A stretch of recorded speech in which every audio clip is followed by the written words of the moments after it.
one-make action is always dramatic in motorsport. The same is true in rallycross. Step forward, the competitors in the Swift Sport Rallycross Championship, in which Chris Woolett has been one of the key drivers all day long. Morgan Bailey and Rob Shield up there with him at the end of the 3 qualifying rounds. Such is the size of the entry. 2 semi-finals needed before the final. Top 4 will qualify from this race. Chris Woolett, Rob Shield and Simon Overton on the front row of the grid. Christian Hainsworth and Lewis James on row 2. Ada Marie Haval is on the back row. It is blast off and they run down towards Clairvaux corner for the first time.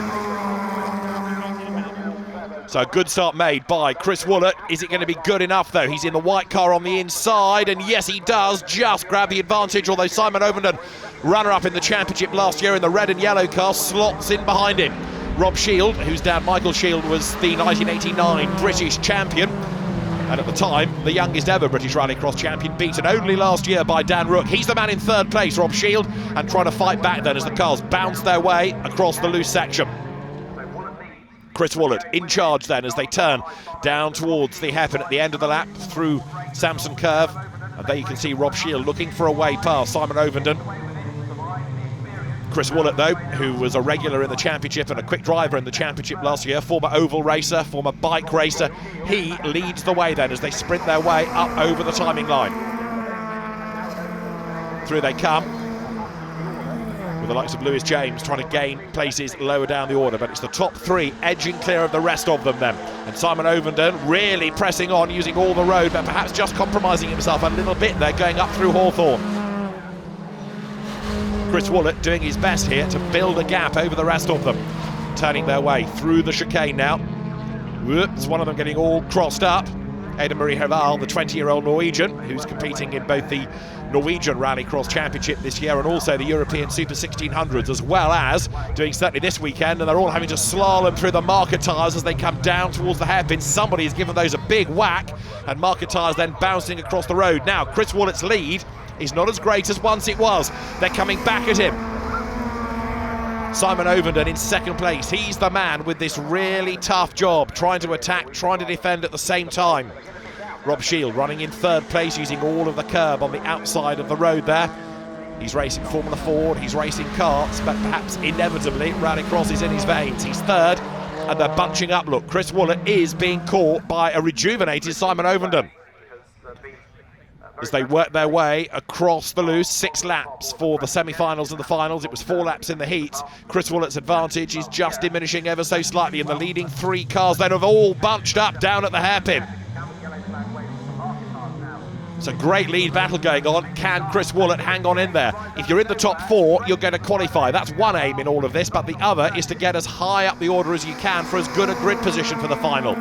Down now towards Clairvaux they go, and Overton has got the pace. Has he got an advantage? Not quite, because Chris Woolett is able to claim the line for Clairvaux. He understeers wide through Hawthorne. Gap on the inside.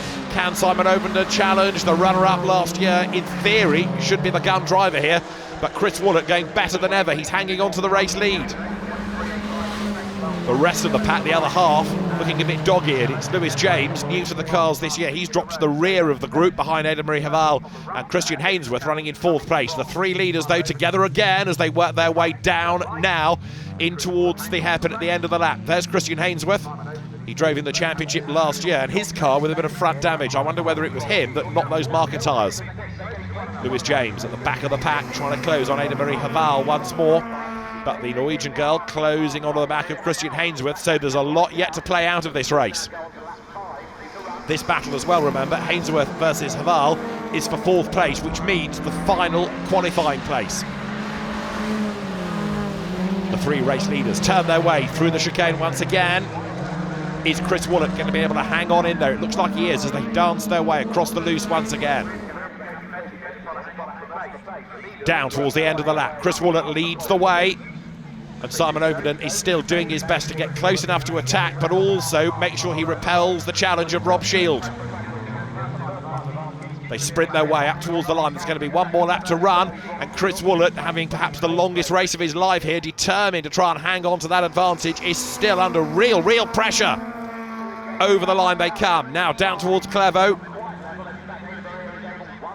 Run wide onto the curb on the outside, flip the car through that little chicane, set it up for Hawthorn, which is a long looping right that brings you all the way round and then onto the loose. And Chris Woolett looks as though he has made a bit of a break on this last lap. There's Ada-Marie Haval, who is still 5th, but not as close to Christian Hainsworth as she needs to be, and loads of understeer pushes her out wide there. She recovers from all of that, but Chris Woolett is on target here to score honours in the first semi-final. Through the hairpin, the 3 leading cars virtually as one, but there isn't an opportunity for Simon Ovenden to attack, and so Chris Woolett is going to come through and score victory. Woolett wins semi-final 1, 2nd is Simon Ovenden, and 3rd goes to Rob Shield. Let's confirm those results. Woolett, Ovenden and Shield, the top 3. Christian Hainsworth, the last qualifier, ahead of Ada-Marie Haval and Lewis James at the end of a very hectic semi-final 1. We're ready for the 2nd semi-final. Morgan Bailey, the man on pole position. Rob Maynard in the middle of the front row. Christopher Lear on the outside. It's Martin Scherer and Don McLeod on row 2. Lights go green. We're racing. Who makes the best start? Christopher Lear it is from the outside of row 1. He gets the advantage. In the middle is Rob Maynard, and then the white car and Morgan Bailey a little bit slow out of the blocks, but he fights back. Look on the inside line. Lear leads, he's all sideways as Morgan Bailey slots in 2nd. Rob Maynard is 3rd as they work their way then now up towards Hawthorn for the first time. Top 4 go through. Martin Scherer, number 31, has been another very rapid driver over the course of the day. Keep an eye to him. The other driver in the race is the Border Force officer, ex-RX 150 competitor Don McLeod. But Christopher Lear leads Morgan Bailey as they bounce their way across the loose then. They're heading down towards the end of the opening lap, and a really good effort being put in here by Morgan Bailey to try the outside line. It's not going to work for him though. He slots in behind the race leader, Christopher Lear. 3rd in the Norwegian Super 1600 Rallycross Championship last year. Leads the pack across the loose now. Over the timing line they go, 1 lap of the 6 in the book, and the gap in a straight line widens, but Morgan Bailey is really good on the brakes. Look, flings the car through Clairvaux and brings the gap down ever so slightly to the race leader. Now through Hawthorn, long right, and a bit of a wobble midway around the corner by Christopher Lear. That scrubs off speed, it compromises the run, and it brings Morgan Bailey right back into the equation here now. They're onto the loose once again, and the 2 cars breaking away from the rest of the pack and squabbling amongst themselves. Lear leads the way. Morgan Bailey, the 18-year-old former autograss racer, he is very definitely in touch and wants to find a way through. He was on pole position for this semi-final, but that poorish start has compromised him. But again, look, he's really good coming out of the hairpin. Closing up onto the tail of the opposition as they sprint across the loose once again here. Through they come, down towards Clairvaux. Marker tyres being negotiated there by Martin Scherer, who was really good earlier on in the day, but he's certainly faded a bit in this semi-final, and I fear he's not going to qualify. We'll see, but he's looking a bit marginal at the moment as the 2 leaders have now got themselves absolutely dead set together. Morgan Bailey on the tail of the leader, trying to apply the pressure, trying to force a mistake, and Christopher Lear working hard as they bounce their way onto the loose. These Peter Gwynn Motorsport prepared Suzuki Swifts giving excellent racing, a low-cost way into Rallycross. And now Morgan Bailey comes up and makes his move to the outside. He's going to run out of road, surely. They're being caught as well, look, because Rob Maynard is coming back into the mix. And now for the race lead, they almost overlap on the outside line. Morgan Bailey, he's going to go wide. He's going to run out of road. He's going to lose 2nd place if he's not careful. With better momentum, Rob Maynard comes up and challenges him. Morgan Bailey on the inside, Rob Maynard on the outside, down towards Clairvaux, and as the race leader breaks away, now it's battle on for 2nd place. Bailey hangs on to it, but only just. Through Hawthorn they come, the top 3 as one, and Rob Maynard has been the real mover over the last lap because he's not only attacked for 2nd place, but he's concertinaed all of them up together. It is 3 for the race lead as they hit the loose once again. Rob Maynard then working his way down towards the end of the lap, still in charge, Christopher Lear, but Morgan Bailey trying to attack, trying to defend at the same time. The first semi-final was a corker, this is even better. Lear looking as though he's going to be able to hang on to this, but he's got another lap to squeeze out of it as they work their way over the timing line. It's going to have to be a wide Suzuki Swift that he drives as they come now back onto the tarmac, speed building down towards Clairvaux, and then turn right. Brake as late as you dare, try and avoid the curb and avoid that tyre stack, avoid the gravel on the outside of the circuit as well. This is Hawthorn, and Bailey has got the pace. Tries one side of Lear, can't do it. Is he going to be able to outfox him and find a gap as they come through that chicane and hit the loose? Christopher Lear accelerates now down towards the last couple of corners. Morgan Bailey wants to try to find a way past him, but he's also mindful that he's just got to be in that top 4 to get into the final, and that is very important indeed. Down to the braking zone they come then. Lear, touch of understeer, but he's going to be able to come out the other side and hang on to the advantage. They work their way up towards the timing line, and now they will come through to start the last lap of the race.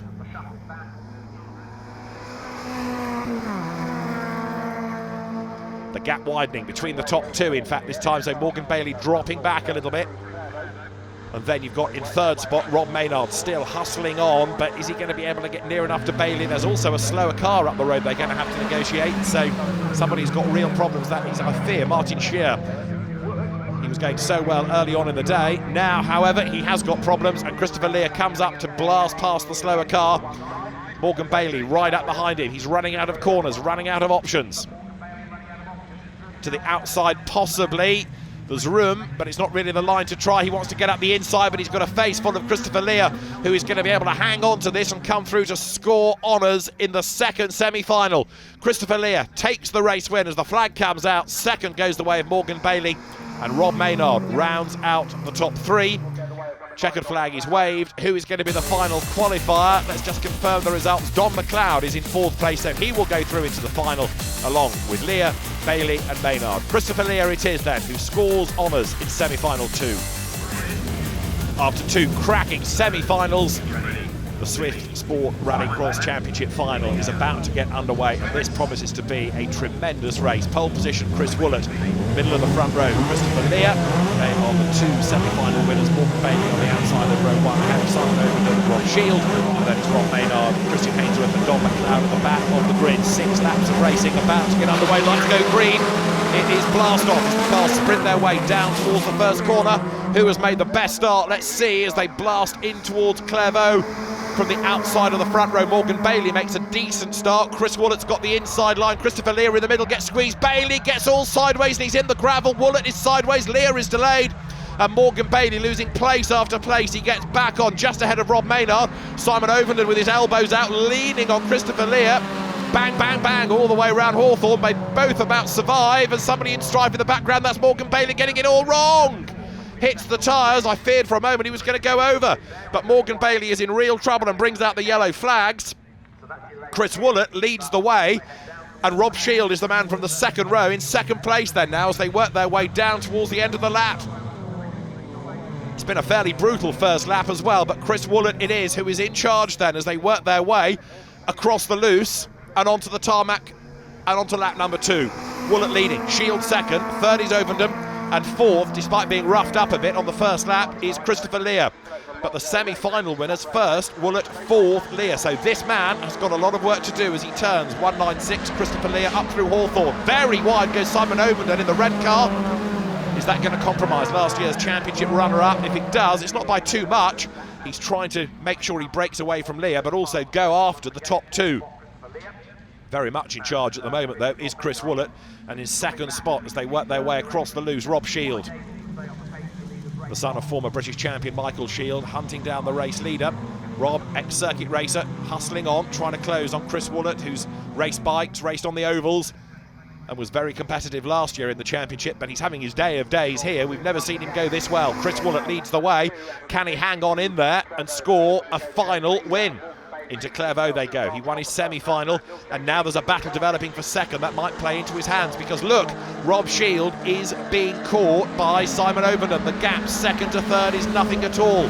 Overton there tries the inside line, but Rob Shield fends him off and hits the loose once more. So Chris Woolett getting away just ever so slightly, working his way across the loose, heading down towards the end of the lap. 6-lap race this is, and Simon Overton thinks about the outside line, but it's not really the place to try unless you can then duck up the inside coming out of the corner, and they've all concertinaed up, look, because now Woolett is under huge pressure for the race lead. All it takes is one tiny slip and suddenly the pack is back with you, and that's what's happened. Chris Woolett's lead has virtually disappeared. Don McLeod there with the Saltire on the roof, coming under attack from the recovering Morgan Bailey, but it's the race that got away for Morgan. 2 big dramas on the first lap of the race has really cost him dear. Bailey to the outside of McLeod now, down towards Clairvaux. Simon Overton third, trying to come back at second place Shield. They're all being caught, incidentally, by Christopher Lear in fourth place. That leading group soon to be a four-way fight, I reckon, and Morgan Bailey has now got past Don McLeod. Heads into the chicane. Whoa, McLeod gets it all wrong. Selects first gear, gets his map out, works out which way he's meant to be going, and carries on as the leading cars, now nose to tail the top two, work their way up towards the line. Over the line goes Chris Woollett, glued to his mirrors, trying to know exactly where Rob Shield is, but Shield has not yet been able to mount a really serious bid. He has closed, then dropped back, closed and dropped back, and the gap is widening once again here.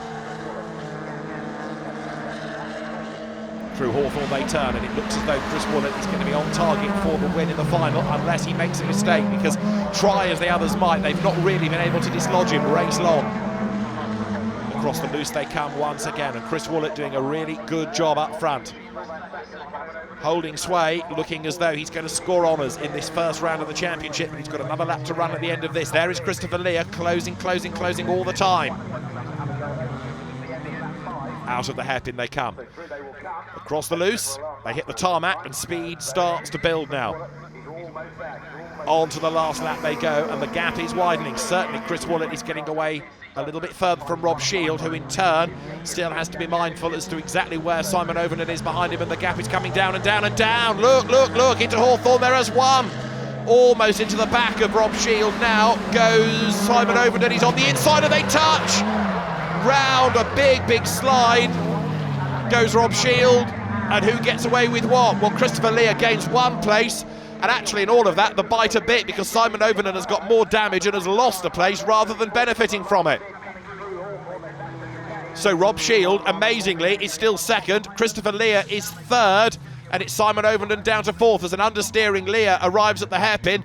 There's Rob Maynard in the mix as well, but the checkered flag is about to fly for Chris Woollett to win the first round of the Swift Sport Championship. Who's going to be second? It is just Rob Shield.